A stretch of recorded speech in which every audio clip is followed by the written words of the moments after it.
Hello guys, today on my second tutorial in Risk Universalis, I will teach you how to roleplay in 2025 in Risk Universalis. I will now explain you the basics of roleplaying in Risk Universalis. So, to note, these are the types of roleplays that are in Risk Universalis as of this moment. 1. Domestic roleplay, which is basically roleplay that you do not do without the assistance of any players. In this situation, players can role-play dialogues between characters or as the state itself. For example, Russia role-playing economic reforms.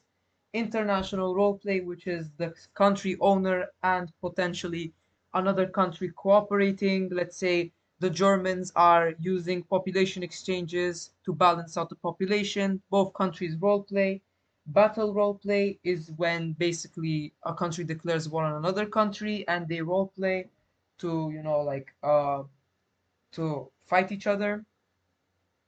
2. Role playing is also with standards. The main rules of role playing in Risk Universalis are at least realism. You have to avoid fail roleplay, which is roleplay that is unrealistic and not possible for the time being. Try to avoid power playing, which denies the other player the opportunity to respond. Metagaming, using information that is not available for your country. Or at least god modding, nation ruining, and voiding, which all three are ruiners of the game. Voiding, you take action that you can't because you're not a mod. Nation ruining, deliberately sabotaging or ruining a nation. God modding, making one's nation or character as invincible or overpowered. Let's say you make Germany extremely overpowered for its time, destroying Russia and France at the same time. So these are the main important rules, and you always have to know to abide by realism, as realism is one of the key pillars in Risk. And in the following clip, I will be explaining how the secondary aspect of role-playing in Risk, the dice, you don't just role-play in Risk, you use the dice system, which allows you to balance out role-playing. Now I will show you the average role-play structure that you have to abide in Risk. This is like normal roleplay. The country, let's say the country, as in X, army would do tactic, having experienced having experience troop type, utilizing X tactic to harm, to demolish, decimate, defeat X country's army, causing in a action X. This is the average roleplay that you would need to do in Risk to have at least decent roleplay. The dice system has two modes, which you can press the V key bind to change on your keyboard. Normal, which you can use to siege cities or cast boats. Battle mode, which is the main tool used for battles. So when you press normal mode, it will cast you a 12-sided one number dice roll. When you cast battle, you can roll and it will show you your victory and if you have a loss and the effect. So the dice system relies on a 3-stage version. So you have the victory version and the defeat version and what these will do. So we will start with the best, which is decisive victory. Decisive victory gives you a bonus of +2 and it gives you momentum. Moderate victory, which gives you +1 and gives you momentum. Minor victory, which does not give you anything and is just a minor victory. Then we go into stalemate, which allows you to reroll, but the person who rerolls gets -1 bonus. Then you have major defeat, which gives you +1 next roll depending on what is happening. Then you have moderate defeat, which has no effect, minor defeat, which has no effect. And then you have decisive defeat, which gives So one mistake that I made in the defeat part is that whoever beats you gets +2 and +1, same as the victory. So that is how the dice system works. Okay, guys, as Sonusia, we will invade AI Egypt.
And that is how you roleplay with AI. And now I will show you how to roleplay and use the dice with a real person. Now, as the German Empire, we will invade player-based France.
That is how you roleplay with an actual player.